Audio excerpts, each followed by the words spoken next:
வந்துட்டீங்களா?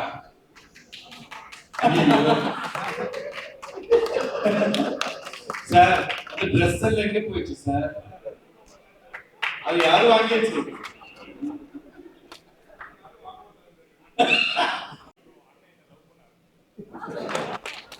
Love you brother. നമ്മള് ആ ഒരു സിനിമയിൽ നായകനെ ഇൻവൈറ്റ് ചെയ്യുമ്പോൾ ഓരോരുത്തരുടെയും പേരെടുത്ത് പറയുക, അതൊരു ക്വാളിറ്റി ആയിട്ടാണ് എനിക്ക് തോന്നുന്നു. ഡയറക്ടറിൽ തുടങ്ങിയതാണ്. ഇപ്പോ പ്രതീക്ഷനാണെങ്കിലും വന്നിട്ട് ഓരോരുത്തരുടെയും പേരെടുത്ത് പറയുകയുണ്ടായിരുന്നു. ഇപ്പോ ദിലീപേട്ട ദിലീപേട്ട ഓരോരുത്തരുടെയും പേരെടുത്ത് പറഞ്ഞാണ് അവരെ ആശംസിച്ചതും അതുപോലെ തന്നെ ആര് നന്ദി പറഞ്ഞത്. എനിക്ക് തോന്നുന്നു ഈ ഒരു കൂട്ടായ്മ തന്നെയായിരിക്കും ഈ ഒരു സിനിമയുടെ വിജയം. അല്ലെ ഒരു അല്ല, ഇത് ഭയങ്കര ടീം വർക്ക് തന്നെയാണ്. അതുപോലെ പക്ഷേ ഞാൻ പറയാൻ പറ്റില്ല, ഒരുമിച്ച് നന്നായി നമ്മള് നല്ല ഭംഗിയിൽ കാണിച്ച മനോജ് പിള്ളാണ്.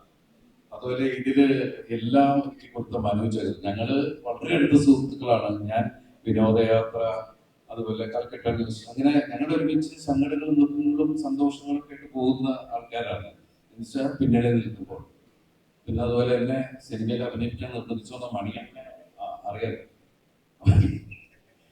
പണ്ട് സൈൻ എന്ന് പറഞ്ഞ സിനിമയിൽ ദിവസത്തിന്റെ മുമ്പിലേക്ക് കൊണ്ടുപോയ മണിയാണ്. തുടക്കം തൊട്ട് ഇവിടെ പിന്നെ എന്റെ സഹോദരൻ അയ്യോ സന്തോഷ് ഭായ്, ഐ ആം സോ സോറി പറയാൻ പറ്റും, കാര്യം എന്നെ ഓടിച്ചിട്ട് ഇടിച്ച ആൾക്കാരാണ്. രമ്യൊക്കെ വിചാരിക്കണ പോലെ ഒന്നുമല്ല. ഈ സിനിമയിലെ ഏറ്റവും വലിയ കരാട്ടും ചൂടൊക്കെ അറിയാവുന്ന നീത്ത സൈലന്റ് ആയപ്പോ വൈലന്റ് ആയത് രമ്യ. അപ്പൊ അങ്ങനെ ഒരുപാട് കഥകളുണ്ട്. സിനിമ കാണുമ്പോൾ എല്ലാവർക്കും മനസ്സിലാവും. പിന്നെ നമ്മുടെ പ്രിയപ്പെട്ട മനോജ് വിജയ്, സിദ്ദിഖ തുടങ്ങിയ ആൾക്കാർ ഇവിടെ വന്നിട്ടില്ല. എനിക്ക് ശരിക്കും പറഞ്ഞാൽ പുതിയൊരു കോമ്പിനേഷനുള്ള ആൾക്കാരുമായിട്ടുള്ള ഒരു വർക്കാണ് ഈ സിനിമയിലേക്ക്. പക്ഷെ ആ ഒരു എക്സ്പീരിയൻസ് ഒക്കെ ഉണ്ടായിരുന്നു, ആ ഒരു പുതിയ കോമ്പിനേഷൻ. കാരണം നമുക്കറിയാം 148ാമത്തെ സിനിമയാണ്. 148ാമത്തെ സിനിമയിൽ വന്നിട്ട് എനിക്കിത് പുതിയൊരു കോമ്പിനേഷൻ ആണെന്ന് പറയുമ്പോൾ ആ ഒരു എക്സ്പീരിയൻസ് ഒക്കെ ഉണ്ടായിരുന്നു. അല്ല, അതാൻ പറഞ്ഞില്ലേ, എനിക്ക് എന്താണെന്നറിയില്ല ഈ സിനിമയില് അവിടെ നിന്ന് ഈ സിനിമയും കാര്യങ്ങളൊക്കെ ഉണ്ടപ്പോ എനിക്ക് ഞാൻ ബിഗ് സ്ക്രീനിലാണ് ഇപ്പോ ആ തങ്കമണി എന്നുള്ള പാട്ടുണ്ട് എന്റെ കണ്ണറിയേണ്ടത് അറിഞ്ഞു. ഞാൻ ഈ സിനിമയിൽ അഭിനയിച്ചാണ്. പക്ഷെ എന്നാലും അതിനുണ്ടാക്കിയ ഫീല്, അത് നമുക്ക് വേണ്ടി പാടിയ ആൾക്കാർ, അവരോടൊക്കെ നന്ദി പറയണം. സോറി പ്രമാനം, എല്ലാവരോടും പറയാം. ദേവാനന്ദൻ, ദേവാനന്ദൻ പേരുകൾ വേറെയൊക്കെയാണ്. ഇതിനു മുമ്പ് നിശോധനം ചെയ്യുമ്പോ വേറെ പേരെ പ്രതാപ്. അപ്പൊ ഇവരുടെ ഇടക്കിടയ്ക്ക് പേര് മാറ്റുന്നത് നമുക്ക് ടെൻഷനാണ്. ഇല്ല, അന്ന് പാടുമ്പോ പ്രതാപല്ലേ, അത് കഴിഞ്ഞപ്പോഴാണ് പറഞ്ഞ ചേട്ടൻ ഞാൻ പേര് പറ്റി ദേവാനന്ദൻ. അപ്പൊ ഇടക്കിടയ്ക്ക് മാറ്റുമ്പോ ഒന്ന് പറയണം. ഇനി മാറ്റില്ല, ഫിക്സ്. ഓക്കെ, ആളുകൾ വിചാരിക്കണം മാറ്റം വിചാരിക്കണം. ഇപ്പോഴാണ് എല്ലാവരും അറിഞ്ഞത്. സോ ദിലീപേട്ട താങ്ക്സ് എ ലോട്ട്. എനിക്കറിയാം ദിലീപേട്ട സിനിമയാണ്, നമ്മളെല്ലാവരും കാത്തിരിക്കുകയാണ്. അപ്പൊ എന്താന്ന് വെച്ചാൽ രാവിലെ തുടങ്ങി ഇന്നലെ തുടങ്ങി പ്രൊമോഷന്റെ പരിപാടിയായിട്ട് ഇങ്ങനെ ഓരോ കാര്യങ്ങൾ സംസാരിച്ചിട്ടിരുന്നിട്ട് സത്യം പറഞ്ഞിട്ട് വെളിവ്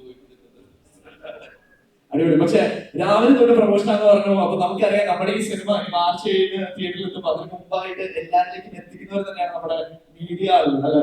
അപ്പൊ നമ്മുടെ മീഡിയ ടീമിന് നല്ലൊരു കൈഡി കൊടുക്കാൻ വേണ്ടി ഒരു ദിവസം കൊണ്ട് എത്തിച്ചേർന്നത് നിങ്ങളുടെ ഒരു ത്രൂ സപ്പോർട്ട്. നമ്മൾ പറഞ്ഞ മലയാള സിനിമയുടെ സുവർണ്ണ കാലമാണ്. അതിന് ഒരു മികച്ച കാരണം നിങ്ങൾ ഓരോരുത്തരും കൂടിയാണ്.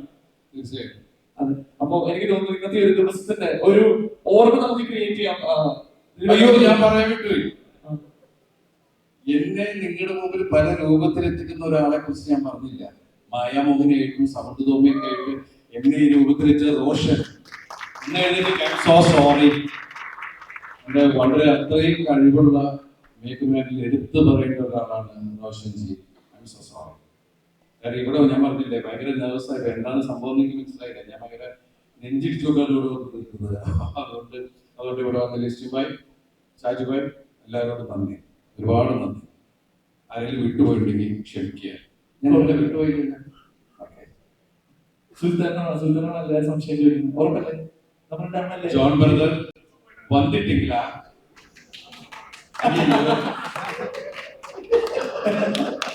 സാർ അത് ഡ്രസ് എല്ലാം എങ്ങനെ പോയിച്ചു സാർ? അത് யாரு വാങ്ങിച്ചു?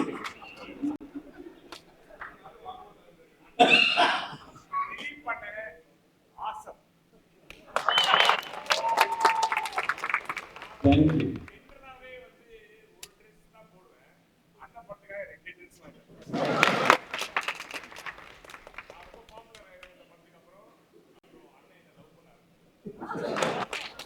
Love you brother.